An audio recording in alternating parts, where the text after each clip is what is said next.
안녕하세요. 오늘도 사연 살롱을 찾아주셔서 감사합니다. 저는 30 중반 작은 소프트웨어를 만들며 일하고 있는 사람입니다.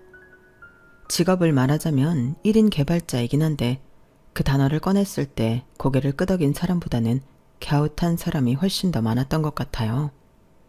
그래서 이 사연을 쓸까 말까 많이 망설였어요. 듣는 분에 따라선 그냥 그런저런 평범한 결혼생활 이야기처럼 들릴 수 있고 또 누군가에겐 그래도 남편은 괜찮은 편이네 라고 느껴질 수 있으니까요. 한때는 저도 그렇게 생각했거든요. 시댁이 보수적인 성향을 가지고 있다는 걸 알고서 시작한 결혼 생활이었고 자잘한 갈등들은 이미 충분히 예상을 했었어요. 결혼 전에 비하면 인생이 피곤해질 거란 건 알고 각오했기 때문인지 시댁에서 그러는 건 어느 정도 참고 넘어갈 수 있었는데 나중에 가니 남편 때문에 참기가 힘들더라고요. 이 사람과의 결혼 생활에서 저는 참는 게 다정함인 줄 알았고 숨기는 게 배려인 줄 알았고 조용히 사는 것이 평화라고만 생각했어요. 그런데 날 위해 아무 말도 하지 않는 사람과 내가 아무 말도 못하게 만든 사람의 차이를 제가 혼동하며 살았더라고요. 그 조용함이 쌓이고 쌓여서 어느 날 제 안에서 아주 큰 소리가 나더라고요. 그러고서야 깨달았죠.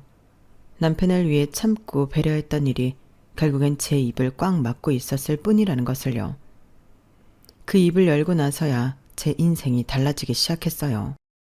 남편과의 첫 만남은 조금 낯설었어요.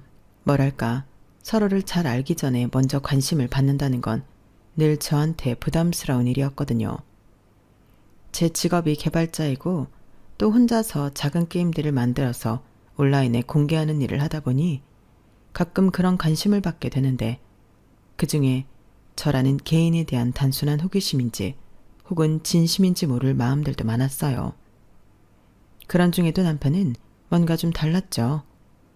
남편은 제 영상에 늘 댓글을 남기던 사람이었어요. 영상을 올리면 매번 첫 번째로 달려와 영상을 보고는 질문이나 감상을 남겨줬어요. 그렇다고 극성 팬이었다기보다는 장난스럽지도 않고 또 지나치게 다가오지도 않는 딱 거리감을 잘 지키는 사람이었어요. 이 게임에서 이런 연출은 어떻게 생각하신 거예요? 이 씬의 흐름은 되게 부드러웠어요.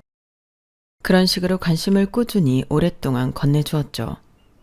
어쩌면 그게 마음이 조금 열렸던 시작이었을지도 모르겠어요. 제가 하는 일을 진짜 일로 보고 저라는 인간에 대한 별다른 사심 없이도 존중할 줄 아는 사람이었으니까요. 언제부턴가 그 사람이 남기는 응원과 격려에 힘을 받기도 하고 가끔 그 사람이 댓글에 보이지 않거나 하면 마음 한구석이 묘하게 쓸쓸하고 언제 오나 찾게 되더라고요. 그러던 어느 날이었어요. 얼굴을 처음 본 건 제가 발표자로 참여했던 조그만 게임 관련 행사였어요. 행사 끝나고 다들 기념품을 챙기거나 인증샷을 찍느라 바쁠 때 그 사람은 조용히 다가와서 이렇게 말했죠. 안녕하세요. 저 매일 첫 번째로 댓글 남기던 사람이에요. 어머, 안녕하세요. 이렇게 직접 뵙게 될 줄은 몰랐는데 너무 신기하네요. 저한테는 너무 감사한 분이세요. 저도 실제로 뵙는 건 늘 상상만 했었는데 이렇게 기회가 될 줄 몰랐어요. 만나면 꼭 전하고 싶은 이야기가 있었거든요. 맨 처음에 올렸던 게임이요. 처음엔 사람이 만든 건 줄 몰랐어요. 그냥 세계 같았어요. 그 말이 참 오래 남더라고요. 제가 만든 무언가를 단순한 게임이 아니라 하나의 세계라고 불러준 사람이니까요. 그날 이후로 참 이상했어요. 그 사람과의 대화는 딱히 특별하지 않았는데 묘하게 오래 생각이 나더라고요. 뭐든 대단하다, 예쁘다, 신기하다는 말로 끝내는 사람들 틈에서 그 사람은 유독 이건 왜 이렇게 만들었어요? 이 장면은 무슨 의도였어요? 그렇게 묻는 사람이었거든요. 진짜로 궁금해서 묻는 거구나. 그런 게 느껴지는 사람이었죠. 그래서 그랬는지 저도 처음엔 조금씩 조심스럽게 답을 하게 되고 어느 순간엔 아예 다음엔 이런 거 만들어보고 싶어요. 그런 말도 꺼내고 있었죠. 그렇게 연애는 참 천천히 자연스럽게 시작됐어요. 서로 좋아한다는 말을 하기도 전에 우리는 이미 서로의 일정에 대해 내가 지금 고민하고 있는 일에 대해 얘기하고 있었어요. 그리고 그런 시간이 오래 쌓이다 보니까 어느 날 문득 이런 생각이 들더라고요. 이렇게까지 나를 좋아해주고 있는 그대로 받아주는 사람이 있다면 한 번쯤은 기대어봐도 괜찮지 않을까? 그게 저희의 시작이었어요. 그리고 몇 년쯤 그렇게 지나다가 둘이 나누던 이야기에서 탄생한 작은 게임이 하나 성공했고, 그때 그 사람은 저보다 더 기뻐했어요. 자기 일처럼 자기가 이룬 것처럼 두 손으로 얼굴을 감싸쥐고 웃던 그 얼굴을 보면서 전 그 사람과 결혼해도 괜찮겠다 생각했어요. 그렇게 시간이 흐르고 자연스럽게 그 사람과의 결혼을 준비하게 됐죠. 그런데 평화로웠던 연애 기간과는 달리 결혼을 결정하고 나서 처음으로 남편에게 이상하다는 감정을 느낀 날이 있었어요. 정확히 말하면 이상한 제안을 받았던 날이죠. 그날은 주말 저녁이었고 제가 꿈꿨던 웨딩홀 상담을 마치고 근처 작은 식당에서 밥을 먹고 있었어요. 그런데 그 사람이 갑자기 조심스럽게 말을 꺼냈어요. 맞다. 우리 부모님한테는 당신이 게임 개발자라는 얘기는 하지 말고 좀 다르게 말해주면 안 될까? 어? 그게 무슨 소리야? 내 직업을 다르게 말하라고? 그 말이 무슨 뜻인지 바로 이해가 안 가더군요. 설마 초반부터 제 직업을 속이고 결혼하자는 제안을 하는 건가 싶어 등골이 오싹했어요. 그냥 IT 쪽 프리랜서 정도로만 이야기하는 게 어때? 당신이 유튜브 영상 올린다는 것도 굳이 말 안 하는 게 좋을 것 같아. 당신 직업 특성상 회사에 출근하는 것도 아니고 집에서 게임을 만든다고 설명하면 부모님이 좀 이해 못 하실 수도 있어서. 왜? 그게 뭐가 어때서? 내가 하는 일이 부끄러워? 그게 아니라 당신도 그동안 나한테 이야기 많이 들어서 알잖아. 우리 집이 보통 보수적인 집안이 아니라니까. 당신이 잘못됐다는 게 아니라 괜히 복잡해질까 봐. 엄마가 괜히 이러쿵저러쿵 할 수도 있고. 당신은 내가 지금까지 쌓아온 것들 밤새면서 만들고 실패하고 다시 해내고 그런 과정들을 다 지켜보고 응원해줬으면서 어떻게 복잡해질 수 있다는 말 한마디로 그걸 다 없었던 일처럼 만들 수가 있어? 내가 당신이랑 결혼하려면 내가 어떤 사람인지 무슨 일을 하며 어떻게 살아왔는지를 숨겨야 해? 그런 뜻이 아니잖아. 내가 얼마나 당신을 오래 응원해왔는지는 당신이 잘 알잖아. 그런데 결혼은 둘만 잘 지낸다고 되는 문제가 아니잖아. 솔직히 당신이 솔직히 말해도 관계없지만 내가 내 부모님을 잘 아니까 당신을 위해서 피곤한 상황 만들고 싶지 않아서 그래. 어차피 사는 거야 우리 둘이 사는 건데 당신 어떤 사람인지 얼마나 멋있고 자랑스러운 사람인지는 나만 잘 알고 있으면 되는 거 아니야? 굳이 이런 거 얘기해도 이해 못할 부모님한테까지 설명해야 되는 건 아니니까 그냥 그렇게 해주면 안 돼? 난 내가 왜 그래야 하는지 솔직히 이해는 안 가. 당신 입장도 무슨 말인지 이해는 가지만 내가 왜 그렇게까지 해야 하는지 모르겠어. 그 말이 그땐 좀 슬프고 억울하게 들렸어요. 자랑스러운 사람이란 말에 그러니까 숨기자가 붙는다는 게 영 이해도 안 됐고요. 저는 제 스스로를 속이고 결혼할 바엔 이 결혼을 다시 생각해 봐야겠다고까지 생각했어요. 그런데 사람이라는 게 참 주변 사람들 말에 잘 흔들리게 되어 있는 것 같아요. 그쯤 자주 만났던 친구들 대부분이 저보다 일찍 결혼해서 결혼 생활을 겪고 있었거든요. 그 친구들이 해주는 조언에 마음을 고쳐먹게 됐어요. 야, 그래도 너랑 결혼할 사람은 너한테 지극정성이잖아. 그리고 만나지만 않았지 얼마나 널 오랫동안 응원했어? 아무리 가까운 사람이어도 그렇게 하기 힘든데. 게다가 이렇게 신기하게 만난 것도 난 운명 같은데? 이 사람이랑 헤어지면 후회 안 하겠어? 그러니까 게다가 솔직히 오빠 말이 틀린 것도 아니야. 네 지극 그대로 말한다고 나쁠 게 뭐겠어. 괜히 시댁에서 이러쿵저러쿵 말 나오면 너만 피곤해지잖아. 난 오히려 미리 말해줘서 좋은데? 너한테 선택할 기회를 주는 거잖아. 진짜 감당 안 될 것 같으면 이렇게 다시 생각해 볼 기회도 있고. 시댁에서 너한테 피해줄까봐 미리 차단해 놓는 것도 난 고맙고 좋을 것 같은데? 맞아. 우리 남편은 결혼 전에 뭐라는 줄 알아? 자기 엄마 같은 사람이 없다나? 시댁살이 같은 거 할 사람이 아니라나? 본인한테나 좋은 엄마지 나한텐 영. 그래, 네가 아직 결혼 생활을 안 해봐서 그 피곤함이 뭔지 몰라서 그런 걸 수도 있어. 하긴 나도 결혼 전이라면 그런 제안 받으면 약간 자존심도 상하고 짜증날 것 같긴 한데 지금 생각하면 차라리 사전에 차단해 놓는 게 훨씬 편할 것 같긴 해. 그런가? 난 그런 관점에선 전혀 생각을 못 해봤어. 알겠어. 잘 생각해 볼게. 결혼 생활을 먼저 하고 있던 친구들은 입을 모아 남편 행동이 이해가 안 가는 건 아니라고 하더라고요. 이미 시댁살이에 어느 정도 지쳐있던 친구들이라 그런지 묘하게 신뢰가 가더군요. 물론 애초에 시부모님이 안 그런 성향이라면 참 좋았겠지만 나랑 잘 맞는 남자 찾기도 힘든 마당에 시부모님까지 보고 결혼 상대를 고를 순 없는 노릇이었으니까요. 그렇게 저희 부부는 거짓말은 아니지만 진실도 아닌 말들로 입을 맞춘 후 결혼했어요. 남편 말대로 말 나올 만한 것들은 사전에 차단하고 시작해서인지 결혼 과정은 순조롭기 그지 없었어요. 하지만 본격적으로 결혼 생활이 시작되면서 남편이 말하던 보수적이고 까다로운 집안 분위기라는 게 어떤 건지 실감 나더군요. 첫 명절을 앞두고 인사차 시댁에 갔을 때였어요. 대문을 막 들어서기도 전에 시어머니가 환하게 웃으며 제 손을 잡으셨죠. 아가, 오늘은 며느리가 첫 명절 지내는 날이니까 내가 따로 반찬은 안 했다. 우리 아들은 손이 많이 가는 입맛이라 이참에 네 손맛 좀 보려고 그런단다. 네? 아, 네. 어떤 일이든 그렇겠지만 제가 하는 일도 특히나 머리를 많이 쓰는 일이라 그런지 하고 나면 진이 쭉 빠져서 끼니는 대충 때우거나 사먹는 일이 잦았어요. 간단한 요리쯤이야 할 줄 알았지만 그렇게 특출난 요리 실력이라고는 할 수 없었죠. 그래서 어머님께서 당연하다는 듯 저를 부엌으로 끌고 가시는 손길에 좀 많이 당황스럽더라고요. 그래도 집을 왔으니 시댁에서 요리 한 번쯤 할 걸 예상 못한 건 아니었으니 주방에 미리 꺼내두신 재료들을 찬찬히 보며 정리하기 시작했어요.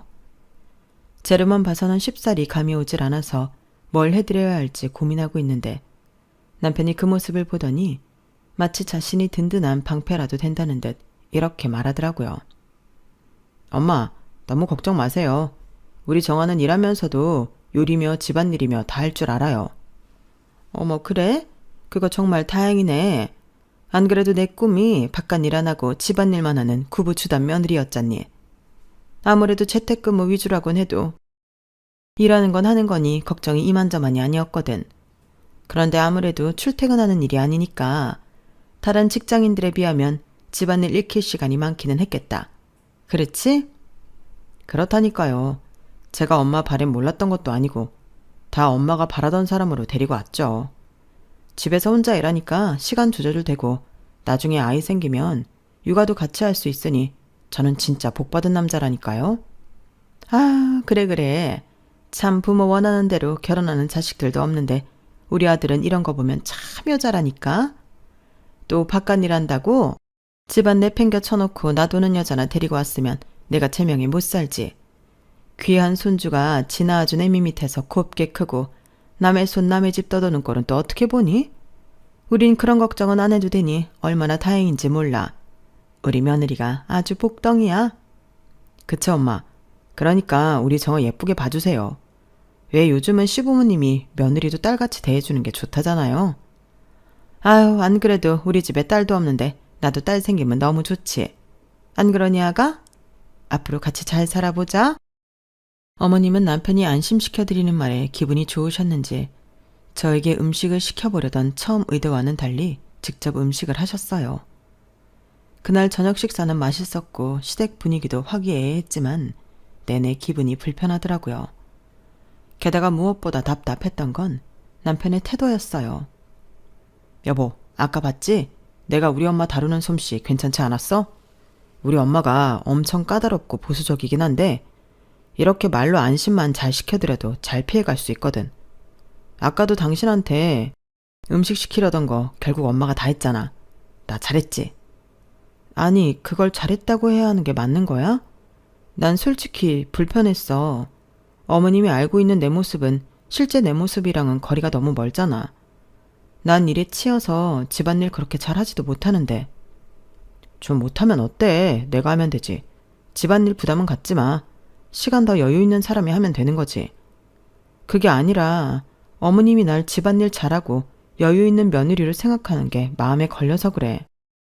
우리 엄마가 우리 집에서 지내실 것도 아닌데 그 정도 안심시켜 드리는 게 뭐 어때서 그래. 내가 나중에 뭐 당신 사실은 일만 한다고 이러기라도 할까봐? 신경 쓰지 말라니까. 우리 둘이서만 잘 지내면 됐지. 너무 그렇게 있는 그대로 다 보여드릴 필요도 없어. 그런가? 그날은 남편의 적극적인 설득에 넘어갔어요. 매번 이런 식으로 지내야 한다고 생각하니 시댁 식구들은 물론이고 스스로도 속이고 살아가야 한다는 생각에 마음이 불편하더라고요. 하지만 주변 친구들의 조언도 그렇고 남편의 말도 영 틀린 말은 아니니 일단 그렇게 지낼 수 있는 데까지는 그렇게 지내봐야겠다는 생각이 들었죠. 하지만 어머님께서는 제가 정말 참한 며느리인지 아닌지에 대해 관심이 많으셨어요. 시아버님 생신이 얼마 남지 않았을 때 어머님께서 전화가 왔어요. 아가, 어떻게 준비하고 있니? 네, 어머님. 아버님이 한식을 제일 좋아한다고 하셔서 남편이랑 괜찮은 한정식집 찾아서 예약해뒀어요. 어머, 그래? 한정식집도 좋기는 하다만 아무래도 한식은 뭐니 해도 집밥 아니겠니? 네? 아, 그런데 생신인데 집밥을 드시게 하기에는 좀 그렇지 않을까 싶어서요. 에이, 아니야. 우린 안 그런다? 모처럼 며느리 맞이하고 첫 생신인데 며느리 솜씨 좀 보고 싶다고 하더구나.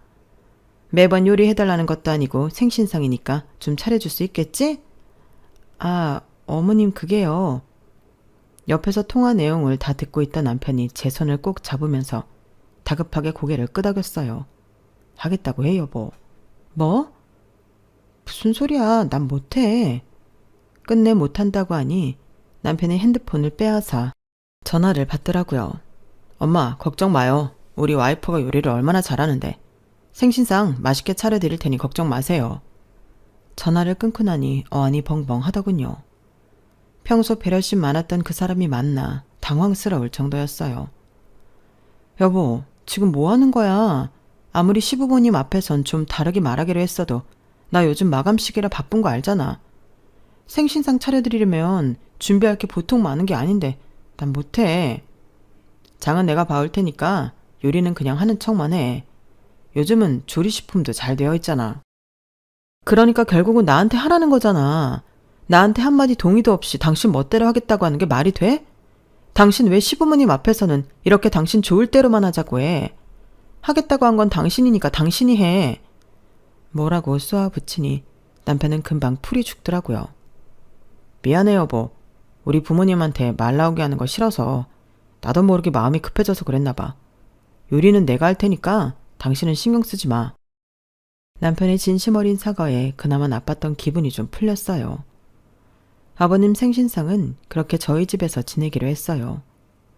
시부모님 몰래 제가 아닌 남편이 차리기로 했으니 시댁에서 요리하는 건 불가능이었죠. 남편은 퇴근 후 야무지게 장을 봐와서 아버님 생신상으로 미역국과 생선구이 그리고 불고기를 내왔어요. 저는 음식들을 예쁜 그릇에 정갈하게 담아 식탁 위에 차리는 것만 도우면 됐어요. 여보, 당신 요리 잘하네? 정말? 맛은 어때? 맛있어. 내가 있으면 이런 맛은 안 났을 것 같아. 대단하다. 나 대신 고생해줘서 고마워, 여보. 고맙긴. 우리 아빠 생신인데 내가 생신상 좀 차릴 수도 있지. 생색 못 내는 건 좀 아쉽지만. 저를 고생시키지 않기 위해서 중간에서 애써주는 남편이 참 고맙게 느껴졌어요. 비록 진실은 말하지 못해도 저를 지켜주려고 했다는 의도가 느껴지더라고요. 생신상을 차리고 얼마 안 있다 시부모님께서 도착하셨어요. 남편이 해놓은 음식이 맛도 있고 메뉴도 성의가 있어서 시부모님의 반응에 저도 모르게 기대가 컸어요. 그런데 시부모님께서 자리에 앉자마자 그러시더라고요. 반찬이 가짓수가 이게 다야? 아무리 그래도 생신상인데 너무 기본적인 것만 한 거 아니니? 생각지 못한 지적에 벙찐 사이 남편이 나서서 제 편을 들었어요. 엄마, 이 사람이 그래도 바쁜 와중에 열심히 준비한 음식인데 그렇게 이야기하시면 서운하죠. 바빠? 바쁘긴 뭐가 바빠? 일도 별로 없다면서. 일이 아무리 없어도 일은 일이에요. 일이랑 집안일 병행하는데 거기다 생신상까지 차렸는데 이만하면 정말 고생한 거죠. 그래 뭐 그렇다 치고. 그런데 요리를 잘한다면서? 생각보다 국이 싱거운데? 미역은 오랜 시간 더 푹 고아야 국물 맛이 좋은데 이건 끽해봐야 2~3시간쯤 끓였니? 음식은 맛은 하나같이 괜찮았지만 입맛이 까다로우신 건지 시부모님은 하나하나 맛볼 때마다 불만을 털어놓으셨어요. 당연히 직접 음식을 한 남편의 얼굴도 점점 잿빛이 되어갔죠. 표면상으로는 제가 한 음식으로 되어 있으니 제 마음도 너무 찜찜했어요. 음식을 다 드신 후엔 이런 말까지 덧붙이시더군요. 네가 그동안 집안일도 요리도 다 잘하고 있다고 하니 내 가만히 있었다만 역시 여자가 이러면서 집안일도 잘한다는 건 있을 수가 없는 일이구나. 집에서 일해봤자 얼마나 번다고. 그냥 관두고 요리 학원이나 다니면 안 되겠니? 엄마, 내 입맛은 괜찮은데 왜 또 그런 소리를 해. 나랑 같이 살 건데 내 입맛에 맞으면 됐지. 그리고 이 사람이 일하는 게 나한테 얼마나 큰 도움이 되는데. 내가 말했잖아요. 요즘은 일도 하고 집안일도 하는 아내가 최고라고. 엄마 나 알지도 못하면서 그래. 남편이 끼어들어 다행히 대충 수습은 됐지만 여전히 일도 잘하고 집안일도 잘하는 며느리라는 수식은 불편했어요. 그래, 평소에 잘하면 됐다. 그럼 다음 내 생일에는 좀 실력이 늘어서 왔으면 좋겠구나. 어머님 말씀에 눈앞이 아득해졌어요. 매번 2분 생신 때마다 이 난리를 쳐야 되나 싶더라고요. 여보, 어머님 생신 때는 그냥 식당 예약하자. 매번 이 난리를 칠 순 없잖아. 그렇긴 한데 엄마가 가만히 안 있을 텐데 이번만 생신상 하자. 아빠만 해주고 엄마만 안 해주면 뒷감당하기 힘들 것 같아. 이번에도 내가 알아서 할게. 나한테 계획이 있어. 당신은 신경 쓰지 마. 이번에도 마음은 영 찜찜했지만 본인이 알아서 하겠다면 신신당부를 하기에 내버려 뒀어요. 어머님 생신이 다가오자 남편은 저희 동네에서 가장 맛집으로 소문난 집에서 한상 차림을 테이크아웃 하더라고요. 솔직히 여긴 다른 동네에서도 맛집이라고 넘어오는 식당인데 이걸 드시고도 맛없다는 소리 못 하시겠지. 반찬 가짓수도 엄청 많고. 남편의 의기양양한 모습에 이게 맞나 싶은 생각이 들었지만 일단은 믿어보기로 했어요. 2분께서 수저를 드시고 음식을 드시는데 표정이 나쁘지 않았어요. 워낙 맛있는 집이라 그런지 살짝 놀라신 것 같았어요. 어때요, 엄마? 며느리 솜씨가 그새도 늘었지? 남편도 확신했는지 그렇게 물었어요. 하지만 어머님께서는 잠시 말씀이 없으시더니 이렇게 말하더군요. 간이 왜 이렇게 짜졌어? 집밥인데 바깥 음식 마냥. 평소에도 이렇게 먹니? 이렇게 먹으면 건강 다 망친다. 밥 한 그릇을 다 싹싹 비워 드셨으면서 기어이 싫은 소리를 하시는 시어머니를 보니 그냥 어떻게든 제가 마음에 안 드나 보다 싶어서 기운이 빠지더군요. 남편도 비슷하게 생각했는지 눈에 띄게 당황했어요. 엄마, 저번에 너무 싱겁다고 해서 이렇게 준비한 건데 또 그러시면 어떡해요? 맨날 집에 들어앉아 컴퓨터만 들여다보고 있으니 걱정이 돼서 하는 소리지. 생활 습관 안 좋을 게 눈에 뻔한데 음식까지 이렇게 먹어도 되겠어? 그때 확실히 알았어요. 어머님께서 내가 집에서 컴퓨터로 일한다는 사실을 굉장히 못마땅해 한다는 사실을요. 그동안은 남편이 어떻게든 제가 집안일 병행을 잘하고 있다는 말로 얼머부려 왔지만 어떻게든 꼬투리를 잡아서 제가 2가지 다 제대로 병행하지 못한다는 사실을 자꾸 들춰내고 싶어 하시는 것 같았어요. 그 뒤로는 생신상은 정말 불편해져서 어머님이 뭐라고 하시든 쭉 식당을 먼저 예약해버렸어요. 그러니 그 후부터는 아이 얘기를 꺼내기 시작하셨죠. 너희 아이는 언제 낳을 예정이니? 어차피 낳을 거 여자가 1살이라도 젊을 때 낳는 게 나은 건 알고 있지? 네, 저희도 아이 생각이 없는 건 아니니까요. 잘 생각해 볼게요, 어머님. 안 그래도 남편과 아이 계획을 하던 중이라 어머님의 그런 말은 적당히 넘길 수 있었어요. 다만 그 애는 이상하게 일복이 많아서 당장 아이를 갖는 건 스케줄상 무리였어요. 나도 그 다음에 초쯤부터 생각을 하고 있었어요. 그런데 어머님께서 하도 아이를 기다리시는 것 같아서 못을 박아뒀죠. 어머님, 우선 올해는 일 때문에 아이 낳는 건 조금 어렵고요. 내년쯤 생각하고 있어요. 최대한 빨리 가질 테니까 걱정 마세요. 일 때문에 늦어진다는 말에 역시나 표정이 어두워지더라고요. 아우, 재택근무하면서 무슨 그놈의 일타령이야. 어차피 집에서 일하는 건데 뱃속에 아이 품고도 충분히 할 수 있는 거 아닌가? 어머님이 그런 말씀을 하시는 이유야 이미 파악이 됐으니 그럭저럭 넘길 수 있었어요. 하지만 둘 다 병행할 수 있는 슈퍼 며느리 노릇을 언제까지 지속할 수 있을지는 의문이더라고요. 한참 아이 생각도 있고 관심이 생기던 쯤 어차피 게임 어플을 만드는 거 이왕이면 아이들 교육용 게임 어플을 만들어 보면 어떨까 싶은 생각이 들었어요. 관심 있는 분야다 보니 시간과 노력을 더 많이 투자하게 됐어요. 나중에 태어날 내 아이가 썼으면 좋겠다는 생각에 밤낮을 안 가리고 일에 매진하게 됐죠. 그러던 중 좋은 기회가 생겼어요. 아이디어를 잡아 게임을 개발하던 중 유명한 교육게임 컨퍼런스에서 초청이 왔거든요. 오랜만에 집을 오랫동안 비우게 됐는데 남편에게 소식을 전하자 기뻐할 줄 알았던 남편의 반응이 시큰둥하더라고요. 그걸 꼭 가야 돼? 지금 가면 엄마 또 뭐라 할 텐데. 요즘은 영상으로도 참여도 가능하다던데. 그렇게 하면 안 돼? 그게 무슨 소리야. 이게 얼마나 나한테 소중한 기회인지 당신도 알잖아. 내가 당신 엄마 눈치 본다고 이런 기회까지 날려야 해? 그건 아니지만 엄마가 당신 오해할까봐 그게 싫어서 그러지. 일 때문에 집을 오래 비우고 있으면 뭐라고 생각하시겠어. 그동안 내가 당신 위해서 만들어 놓은 당신 이미지랑은 거리가 멀어도 너무 멀잖아. 누가 그런 이미지 만들어 달래? 당신도 우리 둘 사이에 피곤하기 싫어서 만든 이미지는 아니고 그게 정말 나를 위한 거라고 할 수 있어? 그럼 당신이 계속 그렇게 일할 수 있는 건 어찌 보면 내 덕분 아냐? 아니었음 우리 엄마 난리치는 걸 당신이 그대로 다 감당할 수 있었을 것 같아? 난리를 치시더라도 솔직하게 이야기하고 끝장을 보는 게 낫지. 언제까지 거비질만 할 건데?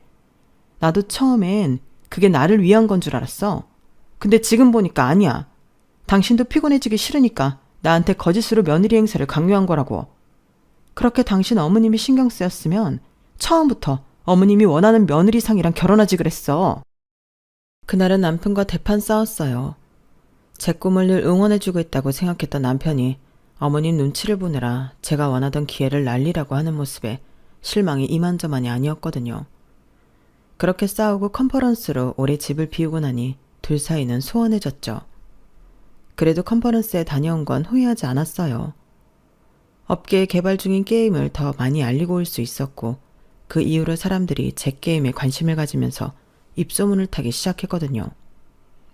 언젠가부터 맘카페에서 제 게임이 유명해지면서 다운로드 순위가 올라가기 시작했고 매출이 잘 나오기 시작했어요. 그쯤 남편이 폭탄 발언을 하더군요.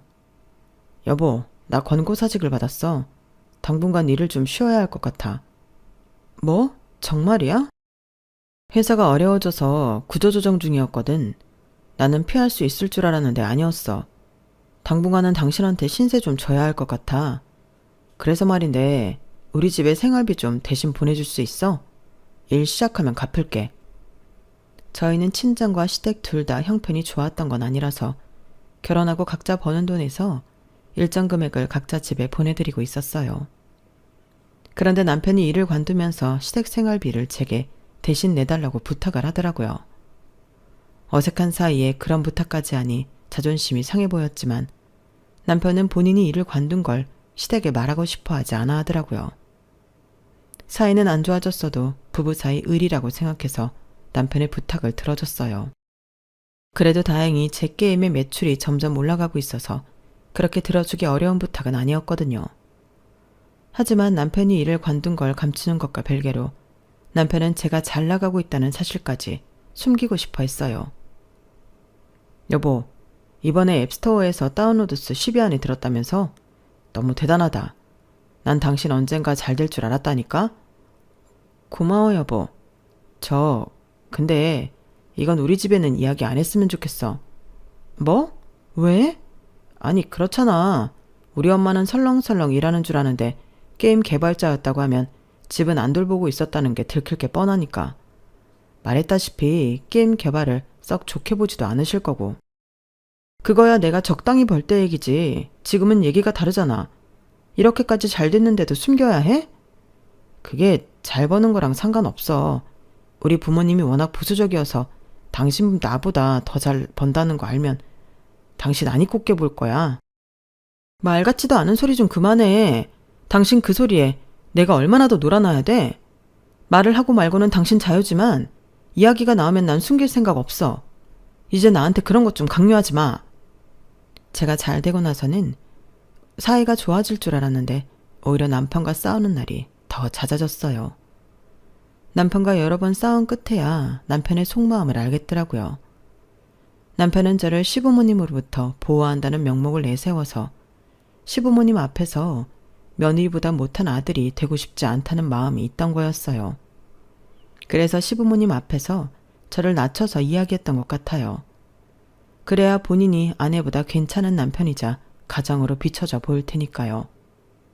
그동안은 그 마음이 이해 안 되는 것도 아니었지만 일을 관두고 제 벌이로 생활하고 시댁의 생활비까지 붙이고 있는 상황에서도 저 소리가 나온다는 게 화가 나더라고요.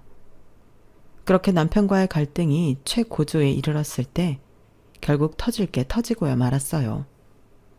제가 개발한 게임은 업계의 주목을 받으며 다운로드 수 1위, 매출은 3억을 돌파해서 커뮤니티에서도 화제가 되었고 인터뷰 제안까지 들어왔어요. 집에서는 제가 이뤄낸 노력의 결실들을 없던 일로 치고 숨기기에 급급한데 밖에서는 이렇게 제 성과를 인정해주니 참 기분이 좋더라고요. 그러고 얼마 안 있다가 명절날이 돌아왔죠. 그날따라 유독 조용했던 식사 분위기 속에 어머님이 먼저 말문을 트셨어요. 아니 너 덕자 아줌마 기억나지? 그 양반이 이번에 손주를 봤잖아. 내가 보여줬나? 와, 덕자 아주머니 손주 보셨어요? 보여주세요. 너무 귀엽겠다. 봐봐, 딸이래. 어쩜 이렇게 이쁜지 모르겠어. 나이 드니까 애기가 더 이뻐 보이지 뭐야. 니네도 빨리 애가 생기면 좋겠다. 언제쯤으로 생각하고 있어? 저희 둘 다 최근에야 여유가 좀 생겨서 이제 천천히 생각해 보려고요. 그래. 너야 그렇다 쳐도 아가는 왜? 여유가 없을 정도로 일하는 것도 아니라면서. 그 말에 순간적으로 욱하고 올라오더라고요. 이제는 진실을 말할 때가 온 것 같았어요. 저 여유 없어요, 어머님. 아무리 집에서 하는 일이라지만 일이라는 게 당연히 바쁠 때가 있는 거죠. 그래? 참나. 그렇게 지장이 가는 일이면 애 낳으면 관둬야겠네. 애 낳고도 할 수 있는 일을 하는 줄 알았더니 이 집 며느리는 애 낳자마자 육아휴직 내고 휴직 끝나는 길로 일은 때려치는 모양이란다. 사실 여자들은 그게 제일 좋지. 육아휴직 동안 받을 돈 받고 깔끔히 관두는 게 낫지. 애 엄마가 없으면 애를 돌보는 건 둘째치고 정서적으로 누가 애한테 안정을 줄 수 있겠니? 어머님, 그럼 저보고 일 그만두라는 말씀이세요? 그럼 이 집에 손해볼 사람이 한둘이 아닐 텐데요. 여보, 무슨 말을 그렇게 해? 뭐? 얘가 오늘따라 왜 이래? 누가 관두랬니? 뭐 그렇게 잘난 일 한다고 그렇게 포기를 못해서 난리야. 이거 진짜 웃기는 애네? 컴퓨터에서 벌면 얼마나 번다고 그래? 막말로 너 그렇게 컴퓨터 앞에만 앉아있으니 애가 안 들어서는 거 아니니? 당장 일 그만둬봐라. 애가 바로 들어서지. 건방 떨지 말고 그냥 집에서 우리 아들 뒷바라지나 해. 그게 제일 안정적인 거야. 어머님, 그 말씀 후회 안 할 자신 있으세요? 뭐? 얘가 지금 제정신이니? 후회는 무슨 후회? 애가 들어서네 만의 소리까지 하니 저도 눈이 뒤집히더라고요. 그래서 말없이 핸드폰을 꺼내 인터넷에 제 이름을 검색해서 보여드렸어요. 내 아이가 쓴다는 마음으로 만들었습니다. 1인 개발자가 만든 감성교육 게임 어플 다운로드 1위 등극. 기사 헤드라인을 읽은 시어머니 얼굴이 하얗다 못해 새파랗게 질리더군요. 이게 너야? 네, 제가 만든 게임이고 제가 한 인터뷰예요. 매출 3억? 이게 정말이야? 이 요망한 것? 이렇게 큰 돈을 벌고 있었는데도 시댁에 꽁꽁 숨겨? 누가 너보고 돈 달라고 할까봐 그러니? 어머님, 죄송하지만 어머님이 달라고는 안 했어도 전 이미 시댁에 드린 돈이 많은걸요. 그게 무슨 소리야? 내가 받은 기억이 없는데. 이건 이 사람한테 물어보세요. 당신이 직접 말해. 아니면 내가 더 말할까? 여보, 우리 이렇게까지는 하지 말자. 갑자기 이러는 이유가 뭐야? 난 더 이상 거짓말하고 싶지 않아. 내가 못할 짓 하는 것도 아니고 진실을 말하는 건데 뭐가 문제야? 어머님이 뭘 잘못 알아도 한참 잘못 알고 계시잖아. 내가 지금 일 그만두면 당장 타격 보는 게 누구인지는 톡톡히 아셔야지. 어머님, 생활비 끊기고 싶지 않으시면 저한테 그런 말씀은 하지 않으시는 게 좋을 거예요. 뭐? 생활비? 생활비는 이때까지 아들 통해서 받고 있었는데 무슨 소리냐? 이제 하다 생활비까지 네가 줬다고 할 셈이야? 그게 사실인데요. 그동안 아들 통해서 받은 그 돈 제가 다 아드님한테 시댁에 생활비 주라고 보낸 돈이에요. 아드님께서 직장 관두고 빌빌거린 지가 벌써 반년이 넘어가거든요. 그 돈 다 어떻게 갚으실래요? 뭐야? 그래, 뭐 네가 줬다 치자. 가족끼리 어려울 때 서로 도울 수도 있지. 그 돈을 갚긴 왜 또 갚으래? 말씀 잘하셨네요. 가족끼리나 어려울 때 서로 돕는 거죠. 이혼하면 남이니까. 도울 이유 없어지는 거죠? 여보, 이혼이라니. 나 이제 당신 같은 사람이랑은 답답해서 못 살겠어. 매번 시댁에 나를 숨기려고만 하고 작게 만들려고 하고 내가 이 집에서 왜 이런 취급받고 살아야 돼? 인터뷰하러 간 날 느꼈어. 세상은 날 대단하게 봐주는데 집에서는 내 노력을 무시하고 어떻게든 축소하기만 한다는 걸. 그게 처음엔 나를 위해서라는 당신 말을 믿었지. 근데 지금 보니 아니야. 이 모든 건 당신이 시댁에 버젓하고 자랑스러운 아들로 보이기 위해서일 뿐이었어. 그냥 이 집에서 당신 스스로의 힘으로 자랑스러운 아들로 살아. 내 남편으로 엉겨붙어 살 생각 말고. 여보, 이렇게 가면 어떡해? 전 그 말을 끝으로 남편에게 이별을 고했어요. 그 후로 남편은 몇 번이고 시도했어요. 대화를 하자고, 다시 시작해보자고. 내가 너무 지쳐 있었다는 말도 했고요. 제가 지쳐서 떠나는 게 아니라는 걸 그 사람은 끝까지 이해 못했던 것 같아요. 내가 부모님한테 당신 하는 일 다 이해시켜 볼게. 이젠 더 이상 아무것도 숨기지 않을게. 이제 와서 말한다고? 왜? 당신이 불편해졌으니까? 내가 불편했을 땐 당신은 당신 편한 대로 날 침묵시켰잖아. 남편은 아무 대답도 하지 않았어요. 그리고 얼마 지나지 않아 저는 이혼 서류에 사인했어요. 결혼만큼이나 이혼도 인생에 큰 영향을 주는 일이다 보니 후회가 전혀 없던 건 아니었어요. 오랜 시간을 함께 해온 만큼 슬프고 힘들기도 했고요. 하지만 불행인지 다행인지 이혼하고 나서 일이 더 바빠졌어요. 교육용 게임 앱이 대박난 이후로 제 메일함은 거의 매일 제안을 기다리는 사람들로 가득했거든요. 하루는 자기만의 세계를 만든 1인 개발자라는 타이틀로 강연에 초청되어 강연을 하게 되었어요. 그날 정말 잊을 수 없는 질문을 받았죠. 저기요, 이번 게임 속 최종 보스, 거짓말 많은 마마보이와 잔소리 마녀 캐릭터 말인데요. 두 캐릭터 전부 디자인이 너무 현실적이라서요. 혹시 실제 모델이 있으신가요? 네, 실제 모델이 있었어요. 혹시 가까이 계신 분인가요? 기자가 눈을 반짝이며 묻더라고요. 어디선가 이 인터뷰를 보고 있을지도 모를 두 사람을 떠올리니 웃음이 났어요. 네, 한때는 정말 가까이 있었어요. 그 말에 강연장 어디에선가 웃음이 새어나왔고 누군가는 박수를 치기 시작했어요. 정말 인생에서 가장 통쾌한 순간이었던 것 같아요. 여러분, 혹시 당신 곁에도 안 돼만 반복하는 목소리만 있다면 꼭 살펴보세요. 그게 자신을 정말 위한 말들인지요. 제 이야기는 여기까지입니다. 들어주셔서 감사해요. 항상 건강하시고 복 받으세요. 여러분, 사연 댓글에 응원과 현명한 조언 부탁드려요. 좋아요와 구독은 저에게 큰 힘이 됩니다. 오늘도 좋은 일 가득하세요.